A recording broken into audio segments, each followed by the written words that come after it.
사랑하는 성도 여러분, 인생을 살다 보면 우리는 반드시 한 가지 질문 앞에 서게 됩니다. 그것은 나의 도움이 어디서 올까? 라는 질문입니다. 이 질문은 철학적인 물음이 아닙니다. 이것은 삶이 우리에게 던지는 실존적인 질문입니다. 건강이 무너질 때, 관계가 깨질 때, 경제가 흔들릴 때, 미래가 보이지 않을 때 우리는 이 질문 앞에 서게 됩니다. 오늘 우리가 함께 나눌 시편 121편은 바로 이 질문에 대한 하나님의 답변입니다. 이 시편은 성전에 올라가는 노래라는 뜻의 시르 한마알로트입니다. 예루살렘 성전으로 순례를 떠나는 이스라엘 백성들이 부르던 노래 중 하나입니다. 산길을 오르며 위험한 여정을 앞두고 그들은 이 노래를 불렀습니다.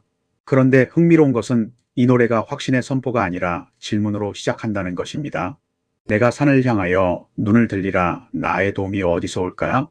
1절의 이 고백은 히브리어로 에사, NIL, 헤아린 메아인, 야보, 에즈리하이입니다. 여기서 에즈리는 나의 도움을 의미하고 메아인은 어디서라는 의미의 질문사입니다. 시편 기자는 산을 바라보며 묻습니다. 내 도움이 어디서 오는가? 사람들은 종종 이 구절을 산에서 도움이 온다는 확신으로 읽지만 문맥을 보면 이것은 질문입니다. 시편 기자는 산을 보며 확신하는 것이 아니라 산을 보며 질문하고 있는 것입니다. 왜 산을 봤을까요? 고대 이스라엘 사람들에게 산은 두 가지 의미를 가졌습니다. 하나는 예루살렘 시온 산, 하나님이 계신 성전의 산이었고 다른 하나는 우상 제단이 있던 산당들이었습니다. 또한 산은 물리적으로 위험한 곳이기도 했습니다. 강도와 맹수가 숨어 있는 곳, 순례자들이 가장 두려워하던 곳이었습니다. 그래서 시편 기자의 질문은 이런 의미입니다. 저 산을 봐야 하는가? 저 높은 곳에서 도움이 올까? 아니면 다른 곳에서 올까요? 이 질문은 약함이 아닙니다. 이것은 정직함입니다. 신앙이 깊은 사람일수록 쉽게 답을 내리지 않습니다. 자기 확신으로 하나님을 대신하지 않습니다. 인생이 흔들릴 때 사람은 본능적으로 무언가를 찾습니다. 돈, 사람, 경험, 권력, 학벌, 인맥. 우리는 그것을 산이라고 부를 수 있습니다. 높고 크고 보이는 것들입니다. 문제는 산을 보는 것 자체가 아닙니다. 문제는 산에서 도움이 올 거라고 착각하는 것입니다. 산은 도와줄 수 없습니다. 산은 그저 거기 있을 뿐입니다. 돈은 위로할 수 없습니다. 사람은 영원할 수 없습니다. 경험은 내일을 보장하지 못합니다. 그래서 시편 기자는 묻습니다. 나의 도움이 어디서 올까?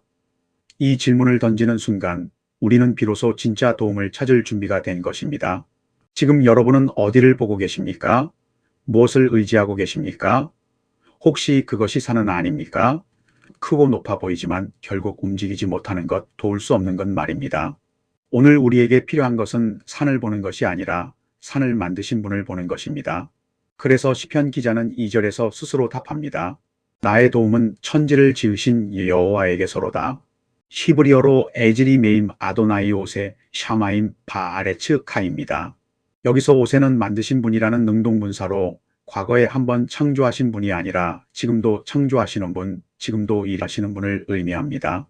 도움의 핵심은 크기가 아니라 출처입니다. 아무리 큰 도움이라도 그것이 사람에게서 온 것이라면 한계가 있습니다. 하지만 작은 도움일지라도 그것이 천지를 지으신 하나님께서 온 것이라면 그것은 무한합니다. 왜냐하면 그분은 천지를 지으신 분이시기 때문입니다.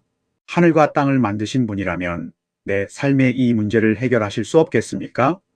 우주를 창조하신 분이라면 내 가정에 이 어려움을 감당하실 수 없겠습니까?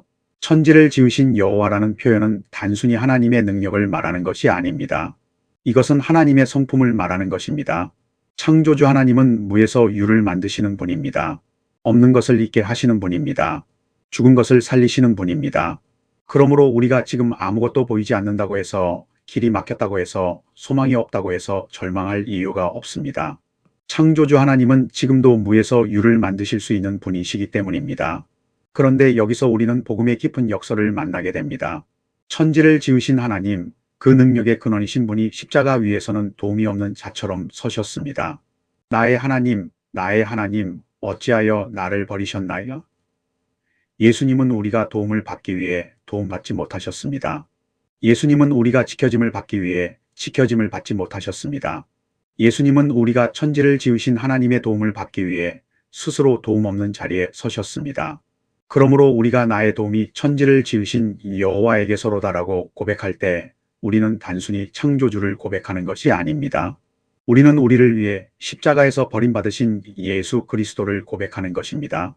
그분이 우리의 도움이십니다. 그분이 우리의 근원이십니다. 이제 시편 기자는 3절부터 8절까지 하나님의 지키심을 노래합니다. 여호와께서 너를 실족하지 아니하게 하시며 너를 지키시는 이가 졸지 아니하시리로다. 이스라엘을 지키시는 이는 졸지도 아니하시고 주무시지도 아니하시리로다. 여기서 지키다는 히브리어 샤마르입니다. 이 단어는 이 짧은 시편에 무려 6번이나 반복됩니다. 3절, 4절, 5절, 7절 2번, 8절. 시편 기자는 이 단어를 반복함으로써 하나님의 지키심을 강조합니다. 샤마르는 단순히보다는 의미를 넘어서 책임지고 돌보다, 보호하다, 보존하다는 의미를 가집니다. 이것은 파수꾼이 성을 지키듯, 목자가 양을 지키듯, 어머니가 아이를 지키듯 하는 능동적이고 헌신적인 돌봄입니다. 하나님은 방관자가 아니십니다. 하나님은 우리를 지키시는 분이십니다. 너를 지키시는 이가 졸지 아니하시리로다. 졸다는 히브리어 놈입니다. 잠깐 깜빡 조는 것, 잠시 정신을 놓는 것을 의미합니다. 그런데 하나님은 졸지 않으십니다. 4절은 더 강하게 말합니다. 이스라엘을 지키시는 이는 졸지도 아니하시고 주무시지도 아니하시리로다. 주무시다는 히브리어 야산으로 깊은 잠, 완전한 수면을 의미합니다. 우리는 잠을 잡니다. 우리는 지칩니다. 우리는 한계에 부딪힙니다. 밤이 되면 우리는 의식을 잃습니다. 기도하다가 잠듭니다. 파수하다가 쓰러집니다. 하지만 하나님은 졸지도 주무시지도 않으십니다. 우리가 자는 동안에도, 우리가 기도하지 못하는 밤에도, 우리가 의식하지 못하는 순간에도 하나님은 일하십니다. 하나님은 지금 이 순간에도 우리를 지키고 계십니다. 5절은 말합니다. 여호와는 너를 지키시는 이시라. 여호와께서 내 오른쪽에서 내 그늘이 되시나니. 오른쪽은 고대 근동에서 명예와 보호의 자리였습니다. 전쟁터에서 방패를 든 병사가 서는 자리였습니다. 하나님은 우리의 오른쪽에 서셔서 우리를 지키십니다. 그늘이 되십니다. 그늘이라는 표현은 광야를 여행하는 사람들에게 얼마나 소중한 의미였겠습니까? 뜨거운 태양 아래서 그늘은 생명입니다. 그늘 없이는 살 수 없습니다. 하나님은 우리에게 그런 그늘이 되십니다. 6절은 이어서 말합니다. 낮에 해가 너를 상하게 하지 아니하며 밤의 달도 너를 해치지 아니하리로다. 고대 사람들은 달빛이 해롭다고 믿었습니다. 실제로 미친을 뜻하는 영어 단어 루너틱은 루너달에서 온 말입니다. 낮에는 뜨거운 태양이, 밤에는 차가운 달빛이 위협했습니다. 하지만 하나님이 지키시면 낮에도 밤에도 우리는 안전합니다. 이것은 단순히 물리적인 보호만을 말하는 것이 아닙니다. 이것은 24시간 모든 상황에서의 전인적인 보호를 의미합니다. 7절은 하나님의 지키심의 범위를 확장합니다. 여호와께서 너를 지켜 모든 환난을 면하게 하시며 또 내 영혼을 지키시리로다. 환난은 히브리어 라로, 악, 재앙, 해로움 전체를 의미합니다. 하나님은 우리를 모든 악에서 지키십니다. 그런데 여기서 중요한 것은 또 내 영혼을 지키시리로다는 표현입니다. 영혼은 히브리어 네페시로 단순히 영적인 영혼만이 아니라 생명, 존재, 인격 전체를 의미합니다. 하나님은 우리의 육체만 지키시는 것이 아닙니다. 우리의 영혼, 우리의 정체성, 우리의 존재 전체를 지키십니다. 때로 우리는 몸은 살아있지만 영혼이 죽어가는 경험을 합니다. 성공했지만 공허한 삶, 관계는 있지만 외로운 마음, 물질은 있지만 기쁨이 없는 상태 말입니다. 하나님은 바로 그 영혼을 지키십니다. 우리의 가장 깊은 곳, 우리의 가장 약한 곳, 우리의 가장 소중한 곳을 지키십니다. 마지막 8절은 시간과 공간을 뛰어넘는 하나님의 지키심을 선포합니다. 여호와께서 너의 출입을 지금부터 영원까지 지키시리로다. 출입은 히브리어 체트카우보에카로 나가는 것과 들어오는 것, 즉 우리 삶의 모든 활동을 의미합니다. 출근과 퇴근, 시작과 마침, 만남과 이별, 계획과 결과, 우리 인생의 모든 순간을 하나님은 지키십니다. 그런데 더 놀라운 것은 지금부터 영원까지라는 표현입니다. 히브리어로 메아타 베아드 올람입니다. 메아타는 지금부터, 베아드 올람은 영원까지를 의미합니다. 하나님의 지키심은 시간의 제약을 받지 않습니다. 과거에도 지키셨고 지금도 지키시며 미래에도 지키실 것입니다. 심지어 우리가 죽음을 건너는 그 순간에도 그 너머에서도 하나님은 우리를 지키실 것입니다. 사랑하는 성도 여러분, 우리가 오늘 이 말씀을 통해 붙잡아야 할 진리는 무엇입니까? 하나님은 지금도 우리를 지키고 계신다는 것입니다. 우리가 느끼든 못 느끼든, 우리가 믿든 안 믿든 하나님은 졸지도 주무시지도 않으시고 우리를 지키고 계십니다. 여러분, 지금 무엇이 두렵습니까?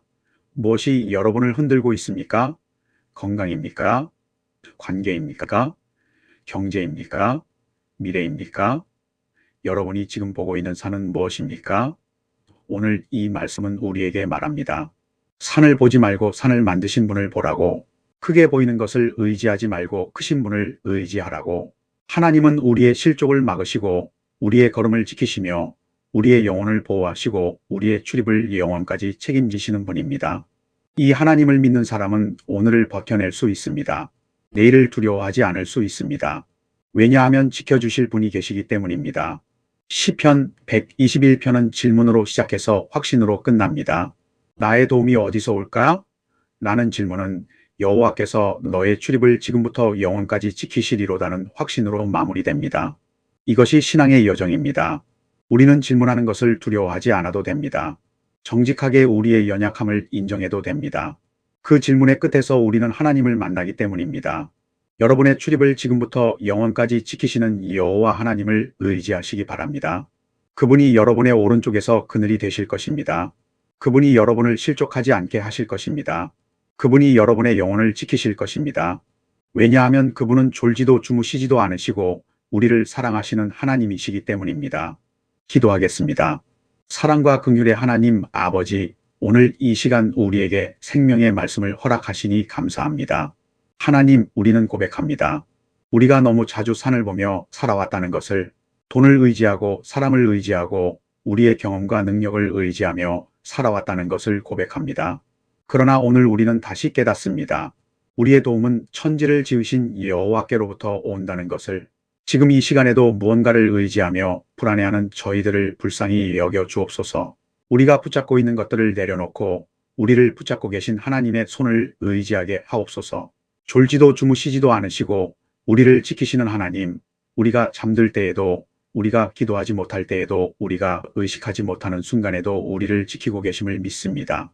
우리의 출입을 지금부터 영원까지 지키실 것을 믿습니다. 오늘 이 자리에 계신 모든 성도들의 삶 위에 하나님의 지키심이 있기를 기도합니다. 실족하지 않게 붙드시고 환난 가운데서 보호하시며 영혼 깊은 곳까지 지켜주옵소서. 우리를 위해 십자가에서 버림받으신 예수 그리스도의 이름으로 기도드립니다. 아멘.